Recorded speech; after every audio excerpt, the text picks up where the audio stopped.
আসসালামু আলাইকুম সুন্দর মনের মানুষজন। তো আবারও চলে আসলাম একটা হেয়ার প্যাকের ভিডিও নিয়ে। নিজের বুদ্ধির প্রশংসার কি করব, আপনারাই দেখেন। পাটকাঠির মাথায় ব্লেড লাগিয়ে আমি জাতনিমের পাতা পারলাম। তো তারপর চলে গেলাম আমার শখের মেহেদি গাছে। বেশি না, মুঠখানিক মেহেদি পাতা পেরে নিলাম। গাইস, এতক্ষণে আপনারা সবাই বুঝতে পেরেছেন আসলে আমি কি করতে যাচ্ছি। তো স্ক্রিনে দেখতে পাচ্ছেন মারিয়া আপু আমার থেকে হেয়ার টিপস চেয়েছে। তাছাড়া ইনবক্সে অনেকেই জানতে চেয়েছে কিভাবে আমি আমার হেয়ার কেয়ার করি। তো সবার সব প্রশ্নের উত্তর একটা ভিডিওতে দেওয়া সম্ভব না, তারপরেও যতটুকু সম্ভব আমি ট্রাই করব। তো গাইস, প্রত্যেকটা মানুষের চুল উঠে যাবে মানে পড়ে যাবে, এটা কিন্তু স্বাভাবিক। একজন মানুষের দৈনিক 100টার মতো চুল পড়লে এটাকেও স্বাভাবিকভাবে ধরা যায়, তবে তার বেশি পড়লে অবশ্যই আপনার চুলের এক্সট্রা যত্ন নিতে হবে, কারণ একবার টাক পড়ে গেলে পৃথিবীর এমন কোনো তেল নাই যা আপনার মাথায় চুল গজাতে পারবে। তো গাইস, আমি প্রথমে বলে নিচ্ছি আমি কোনো হেয়ার স্পেশালিস্ট না। আমি আমার চুলের যেভাবে যত্ন নেই সেগুলো আপনাদের সঙ্গে শেয়ার করার চেষ্টা করব। চুল থেকে শুরু করে আপনার শরীরের প্রত্যেকটা অঙ্গ প্রত্যঙ্গ সুন্দর রাখার প্রধান টিপস হচ্ছে যত্ন। আসলে যত্নের উপর কোনো কিচ্ছু নাই, যত্ন নিলে মরা গাছেও ফুল ফোটে,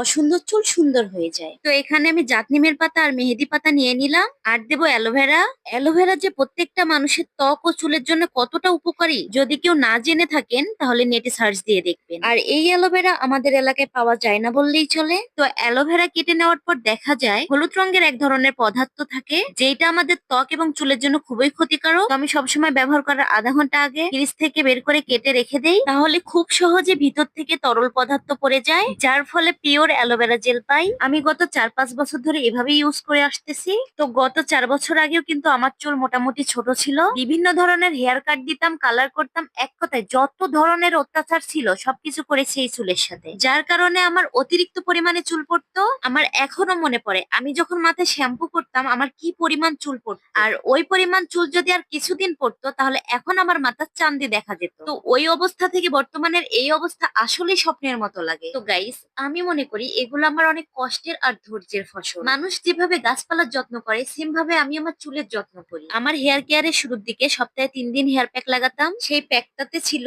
শুধুমাত্র অ্যালোভেরা, লেবুর রস আর আমার রেগুলার ইউজ করা শ্যাম্পু। আর সপ্তাহে 3 দিন শ্যাম্পু ইউজ করতাম। আগে পরে আমি সবসময় ডাব শ্যাম্পু ইউজ করি, আর সিরাম হিসেবে ইউজ করতাম তেজপাতার পানি, যেটা আমি অলরেডি আপনাদের সঙ্গে শেয়ার করে ফেলেছি। সপ্তাহে যে 2 দিন শ্যাম্পু করতাম, শ্যাম্পু করার 1 থেকে 2 ঘন্টা আগে আমি মাথায় তেল দিয়ে নিতাম। সবসময় গোসলের আগে চুল চিরুনি করে নেই, দিনে 2 থেকে 3 বার মাথায় চিরুনি করি আর মোটা দাঁড়ের চিরুনি ব্যবহার করি। গোসলের পরে ভেজা চুল টাওয়াল বা গামছা দিয়ে শক্তভাবে বেঁধে রাখি না। হেয়ার ড্রায়ার কিংবা গরম কোনো বাতাস দিয়ে চুল শুকাই না, চেষ্টা করি ফ্যানের বাতাসে যতটুকু শুকানো যায়। আর বর্তমানে আমি আগের মতোই সবকিছু করি, কিন্তু অতিরিক্ত ব্যস্ততার কারণে মাসে 1 থেকে 2 বার অবশ্যই হেয়ার প্যাক দেওয়া ট্রাই করি। আমার শুরুর দিকে হেয়ার প্যাকে কম উপকরণ থাকলেও বর্তমানে হেয়ার প্যাক বানালে আমি অনেক উপকরণ অ্যাড করি। তো